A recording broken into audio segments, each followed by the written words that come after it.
कहानी की शुरुआत होती है एत्सुरो कुरोसु नाम के एक लड़के से जो अपनी जिंदगी से बिल्कुल तंग आ चुका था। एक रात बिस्तर पर लेटे हुए वो कुछ उल्टी पुल्टी हरकतें कर रहा था कि इसी चक्कर में दीवार में छेद हो गया और वो खुद जमीन पर जा गिरा। तभी उसकी नजर छेद से आ रही रोशनी पर गई। जब उसने खड़े होकर दीवार के पार देखने की कोशिश की तो उसे एक बेहद खूबसूरत लड़की दिखाई दी। इस लड़की का नाम रियो था और वो खाना खा रही थी। अब एत्सुरो अक्सर उस छेद में से लड़की को देखने लगा। एक दिन एत्सुरो रियो को देख रहा था पर उसे ढंग से कुछ दिखाई नहीं दे रहा था, इसीलिए वो रियो के दरवाजे पर जाकर वहाँ से अंदर झांकने लगा। तभी अचानक बाहर से एक लड़की ने उसे देख लिया तो एत्सुरो घबरा कर काम करने का नाटक करने लगा। खैर वो लड़की अपने भाई के लिए नीचे वाले फ्लोर पर खाना छोड़कर चली गई। अब एत्सुरो तो बेरोजगार था और उसे भूख भी बहुत लगी थी, इसीलिए वो नीचे जाकर खाना चुराने लगा। पर तभी ऊपर से रियो ने उसे देख लिया और उन दोनों में बातें शुरू हो गई। फिर रियो ने एत्सुरो को अपने साथ खाने के लिए बुलाया। एत्सुरो उसके कमरे में घुसा तो उसकी नजर उसी छेद पर पड़ी जो रियो के किताबों के टेबल के ऊपर था।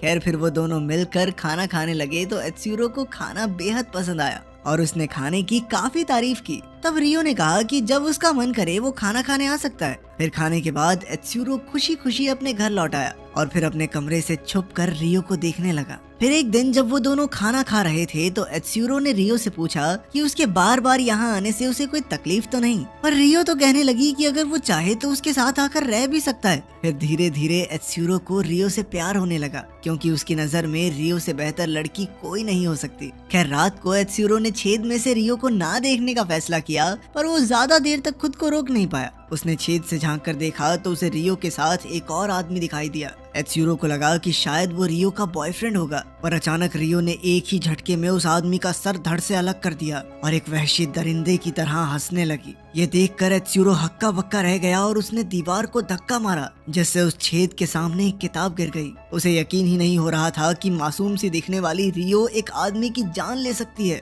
बाद में जब एत्सुरो इस खौफनाक घटना के बारे में सोच रहा था तो अचानक किसी ने उसका दरवाजा खटखटाया और उसने बाहर जाकर देखा कि रियो उसके लिए खाना लाई थी। ऐसा लग रहा था कि वो भी एत्सुरो को चाहने लगी है और उसने कहा कि वो आज एत्सुरो के कमरे में खाना खाएंगे। फिर खाने के बाद एत्सुरो ने छेद से किताब हटाई और रियो को देखने लगा। उसे लगा कि शायद उसने जो देखा था वो उसका वहम होगा, पर तभी उसकी नजर मीजी नाम की एक औरत पर पड़ी। अब उसे रियो पर थोड़ा और शक हो गया। फिर अगली सुबह जब वो कपड़े धोने जा रहा था तो रियो ने कहा कि तुम मेरी वॉशिंग मशीन यूज कर लो। इसके बाद उन दोनों ने प्लान किया कि वो आज रात को फिर से साथ खाना खाएंगे। तब एत्सुरो को कल रात की घटना याद आई पर उसने खुद को मना लिया क्योंकि वो रियो को बेहद पसंद करता था। रात को जब एत्सुरो खाने की टेबल सजा रहा था तो अचानक उसे रियो के कमरे से अजीबोगरीब आवाजें आई। उसने तुरंत छेद से देखा तो रियो के कमरे में एक और आदमी था और रियो ने उसे भी बड़ी बेरहमी से मार डाला। ये देखकर एत्सुरो को एहसास हो गया कि ये कोई वहम नहीं है और वो जोर जोर से चिल्लाने लगा। तब रियो ने उसे सुन लिया और वो चाकू लेकर उसके पीछे पड़ गई।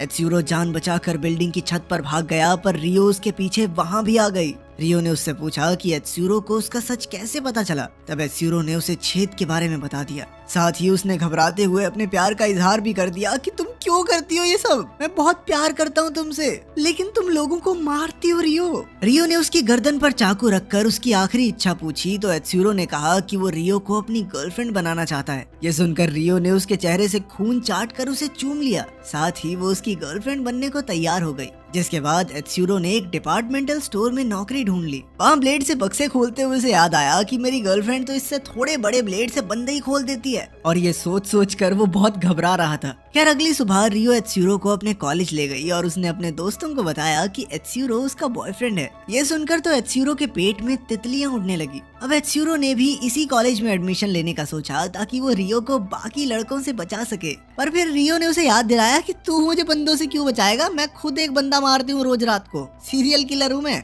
तब एत्सुरो ने उससे पूछा कि वो ये काम कब तक करेगी, पर रियो ने इसका कोई जवाब नहीं दिया। फिर कुछ दिन बाद एत्सुरो के साथ चलते हुए रियो ने एक रेनकोट पहना और अचानक लोगों को मौत के घाट उतारना शुरू कर दिया। जब उसे अंदर से लगता था कि इस इंसान को मर जाना चाहिए तो वो खुद ही उसे मारने निकल पड़ती। उसकी इस आदत से परेशान होकर एत्सुरो ने उससे पूछा कि आखिर वो लोगों की जान क्यों लेती है, क्या उसने जिनको भी मारा उनसे उसकी कोई निजी दुश्मनी थी। तो रियो ने कहा कि उसने सभी बुरे इंसानों की लिस्ट बना रखी है और वो उन्हें एक एक करके मार रही है। ये सुनकर एत्सुरो ने सोचा कि मेरी बंदी तो बहुत अच्छी है, मैं तो इसको नाजायज ही बुरा समझ रहा था, ये तो सिर्फ बुरे लोगों को मारती है। आखिरकार वो रियो के प्यार में इतना डूब चुका था कि उसे रियो में कोई कमी नजर ही नहीं आ रही थी। खैर अगले दिन जब एत्सुरो ने अखबार पढ़ा तो उसे काफी हैरानी हुई, क्योंकि उसमें रियो की हुई हत्याओं की कोई खबर ही नहीं थी। फिर काम के बाद जब वो घर लौटा तो उसकी मुलाकात कावासाकी नाम के एक लड़के से हुई। कावासाकी वही लड़का था जिसका खाना एत्सुरो चुराया करता था। फिर एक दिन स्टोर में एत्सुरो की मुलाकात कावासाकी की बहन हारुको से हुई।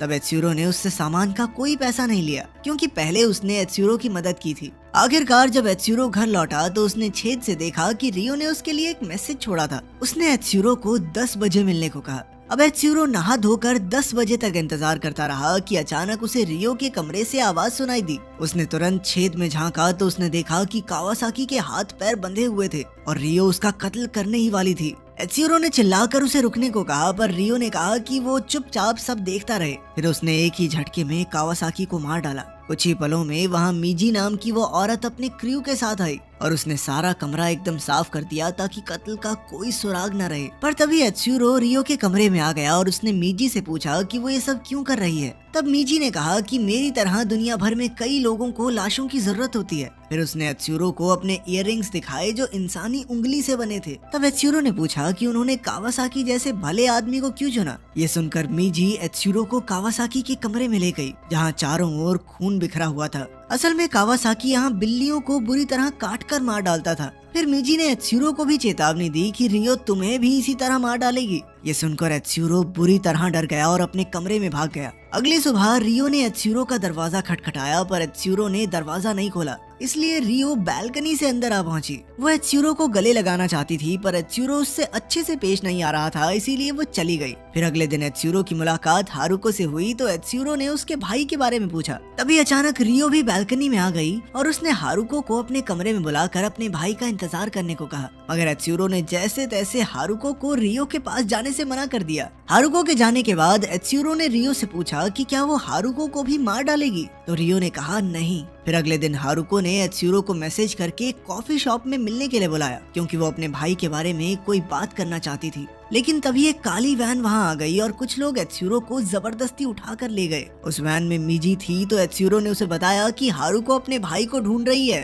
तब मीजी ने हंसकर कहा कि जो इंसान मर चुका है वो कहाँ मिलेगा उसे। खैर बाद में हम देखते हैं कि एत्सुरो हारुको से मिलने कॉफी शॉप पहुंचा। हारुको ने उसे बताया कि उसका भाई इतने दिनों से घर नहीं लौटा, इसलिए उसने पुलिस में कंप्लेन की है। खैर फिर वो एत्सुरो के साथ जाकर मकान मालिक से मिली ताकि वो कावासाकी का कमरा खोलकर देख सके। जब मकान मालिक ने कावासाकी का कमरा खोला तो एत्सुरो के होश उड़ गए, क्योंकि वहाँ सब कुछ एकदम चकाचक था। एत्सुरो ने चैन की सांस ली और हारुको के साथ बाहर आ गया। बाद में जब वो घर लौट रहा था तो उसने देखा कि एक आदमी रियो के कंधे पर हाथ रखकर घूम रहा था। रात को जब एत्सुरो रियो के साथ खाना खा रहा था तो उसने रियो से उस आदमी के बारे में पूछा, पर रियो जवाब देने की बजाय कहने लगी कि उसे हारुको से दूर रहना चाहिए। सच तो ये था कि उन दोनों को ही जलन हो रही थी। अचानक रियो ने गुस्से में खाना फेंक दिया तो एत्सुरो ने उसे मनाने के लिए पीछे से गले लगा लिया। उसने रियो को चूमने की कोशिश की, पर रियो ने उसकी गर्दन पर चॉपस्टिक रखकर उसे रोक दिया। फिर अगले दिन एत्सुरो फिर से हारुको से मिला तो हारुको कहने लगी कि रियो से कहीं ज्यादा बेहतर हूँ मैं, तुम्हें उसके साथ नहीं मेरे साथ होना चाहिए। उसने ये भी कहा कि रियो एत्सुरो के लिए खुद को कभी नहीं बदलेगी।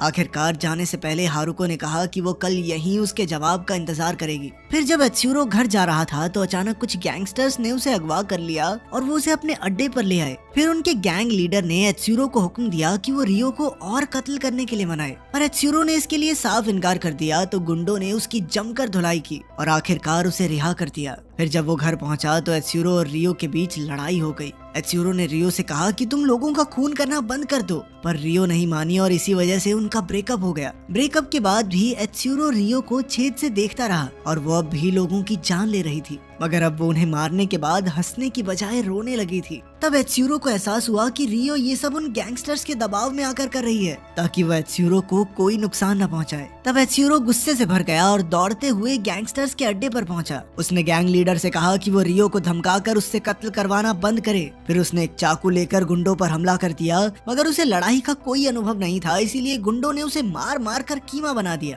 आखिरकार लीडर उसे जान से मारने ही वाला था कि अचानक एक गैस ग्रेनेड अंदर आ गया, जिससे चारों ओर धुआं ही धुआं हो गया। तभी एक रेन कोट और मास्क पहने रियो वहां आई। अब एत्सुरो की जान बचाने के लिए उसे सभी गुंडों को मारना होगा, इसलिए उसने बिना समय गवाए एक एक को मौत के घाट उतार दिया। इसके बाद उसने एत्सुरो को उठाकर एक सोफे पर बैठाया तब एत्सुरो ने उससे पूछा कि सभी गुंडों को मारने के बाद वो हमेशा की तरह हंसी क्यों नहीं। इस पर रियो ने जवाब दिया कि अब उसे इस काम में मजा नहीं आता। ये सुनकर एत्सुरो खुश हो गया और उसने रियो को चूम लिया। उसे लगा कि अब से रियो किसी की जान नहीं लेगी, मगर कुछ ही पलों में रियो ने उसके पेट में भी चाकू घोंप दिया। उसने हंसते हुए कहा कि वो हमेशा से अपने प्यार को मरते हुए देखना चाहती थी। आखिरकार उसने एत्सुरो को आई लव यू कहा तो एत्सुरो भी उसे आई लव यू टू कहकर जमीन पर गिर गया। इसके बाद रियो मीजी से मिली और उसे बताया कि वो शहर छोड़कर जा रही है। उसने कहा कि अब एत्सुरो कभी छेद से झांक कर नहीं देखेगा। तभी अचानक जख्मी एत्सुरो बैसाखी के सहारे चलता हुआ वहां पहुंचा।